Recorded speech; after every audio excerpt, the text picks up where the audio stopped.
Welcome to the 2018 Dacia Duster. It's cheap and cheerful, and it doesn't promise you any more than it says on the tin. I've had a lot of fun with this car during the week, to be honest, because it doesn't overpromise and it doesn't underdeliver. It gives you exactly what it wants. With a lot of cars these days, you're basically being overpromised with flashy looks, flashy interiors, and then after the initial buzz wears off, you're then left with maybe a lot of electrical problems, a lot of interior glitches, and you're really sorely let down. But I have to say, with the Dacia Duster, it is so simple. It just does exactly what it promised. I mean, you can't fault it for what it does. It's just brilliant for the price point as well. It's only a 3-star NCAP rating, but it's got a whole host of safety features to keep you reasonably safe on the road. One of the features that I really like about it is so simple to use, is the fact that when you have the key in your pocket and you walk up to the car, it just automatically opens. So with some cars, you have some cars that are very expensive, you walk up and you basically have to be very forceful with the key and very close, really close to the handle. Whereas you're not 10 feet away, but you're within 2 or 3 feet of the car, you walk up and it just automatically opens. It's so simple and it works every single time.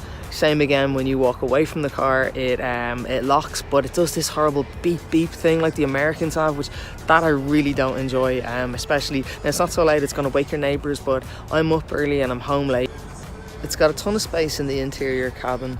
While the diesel engine is a typical diesel engine noise, it's a little bit noisy on the motorways, found it a little bit rattly, but the interior cabin and wind hush is quite good for motorway journeys. The gearbox is a little bit loose and rattly, and I find myself holding it in gear a lot longer than I normally would. So first, second, third, so it's a really long throw. But apart from that, it's a really nice gearbox and lovely weighted steering. So it's actually one of the better SUVs to be driving in town as well.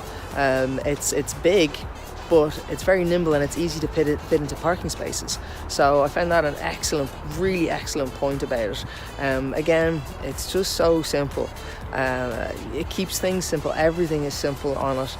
The stereo is simple, the air conditioning is simple, and I just get the feeling that it's not going to break too easily, and if it does break, it's going to be very simple to fix. With the inside of the cabin, you only get one USB port. You get another 12-volt port down here. You get very simple instrument dials again for your temperature, your fan speed, and the gauges. You've got air conditioning. You've got eco mode on and off for auto stop start. Very simple. Another simple screen for the stop start.